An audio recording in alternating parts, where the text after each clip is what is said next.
প্রথমে একটু জানতে চাইবো এভাবে আপনার কাছে যে হৃদরোগ বলতে আমরা কি কি বুঝি বা কি ধরনের হৃদরোগে আমরা সাধারণত আক্রান্ত হচ্ছি? ধন্যবাদ। হৃদরোগ বা হার্ট ডিজিজ বলতে আমরা যা বুঝি, এটা হার্টের বিভিন্ন ধরনের রোগ, কিন্তু আমাদের কাছে যেটা খুব গুরুত্বপূর্ণ সেটা হচ্ছে হার্টের রক্ত সরবরাহকারী যে নালীগুলো আছে, রক্তনালী, করোনারি আর্টারি, সেটা রোগ হতে পারে।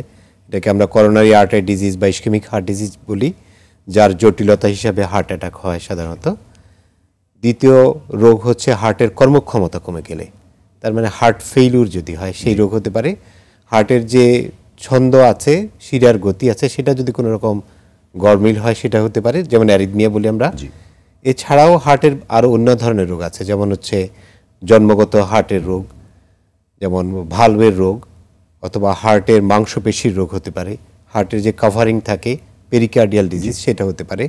এছাড়া হার্টের সাথে রিলেটেড যে রক্তনালীগুলো আছে, অ্যাওর্টা বা পেরিফেরাল ভাস্কুলার ডিজিজ বলি আমরা, সেগুলোরও রোগ হতে পারে। এই সবগুলোকে আমরা হৃদরোগ এবং রক্তনালীর রোগ হিসাবে বিবেচনা করে থাকি। আমরা কার্ডিওভাস্কুলার ডিজিজ বলে থাকি। আপনি সুন্দর করে ব্যাখ্যা করেছেন যে কোনগুলো রোগকে আমরা বলে থাকি।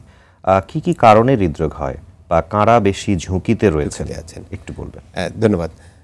এর মধ্যে আমরা বিশেষ করে আমাদের গুরুত্বপূর্ণ অংশগুলো হচ্ছে করোনারি আর্টারি ডিজিজ বা ইসকেমিক হার্ট ডিজিজ, বা যে কারণে হার্ট অ্যাটাক হয় সেই রোগগুলোকে আমাদেরকে বেশি গুরুত্ব দিতে হয়। এছাড়াও হার্ট ফেলিউরও খুব গুরুত্বপূর্ণ। আমাদের এই একবিংশ শতাব্দীতে এই রোগগুলো খুব বেশি প্রাদুর্ভাবের মতো চলে আসছে, বিশেষ করে হার্ট ফেলিউর, অ্যাট্রিয়াল ফিব্রিলেশন অথবা হার্ট অ্যাটাকের রোগটা বিশেষ করে আমাদের মতো দেশের গুলাতে বেশি হয়। সাধারণত কয়েকটা রিস্ক ফ্যাক্টর বা কাদের ক্ষেত্রে বিষয়, এদের মধ্যে যারা ধূমপায়ী, যাদের উচ্চ রক্তচাপে ভোগেন, ডায়াবেটিস মেলাইটাস আছেন, অথবা রক্তের চর্বির পরিমাণ বেশি, কোলেস্ট্রল বেশি, এদের ক্ষেত্রে সাধারণত এই রোগগুলো বেশি হয়। এছাড়াও বয়স বিবেচনা করলে যত বয়স বাড়তে থাকে তত এই রোগগুলো বাড়বে।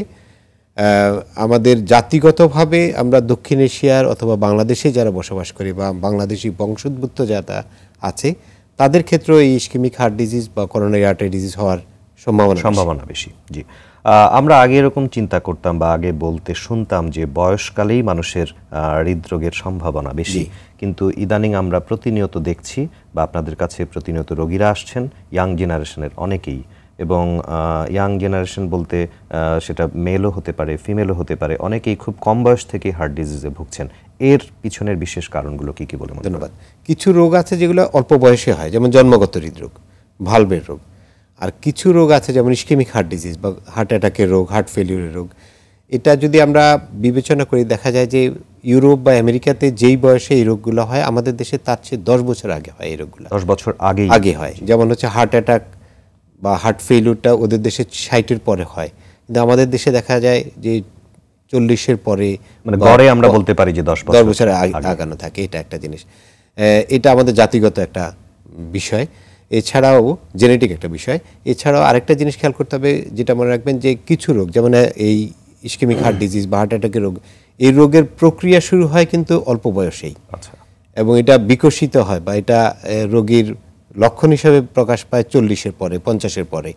তার মানে এই রোগগুলো বেশি বয়সে হয়, আমরা বেশি বয়সে সতর্ক হব, কম বয়সে যাচ্ছে তাই ভাবে চলাফেরা করব, সেটা কিন্তু না। আমাদের এই সতর্কীকরণ এবং সঠিক পদ্ধতি গ্রহণ করা, সতর্কতা গ্রহণ করা অল্প বয়সে শুরু করতে হবে, যেন আমাদের এই 40-50-এ গেলে আমাদের হার্ট অ্যাটাক না হয়, হার্ট ফেলিউর না হয়, সেই বিষয়টা।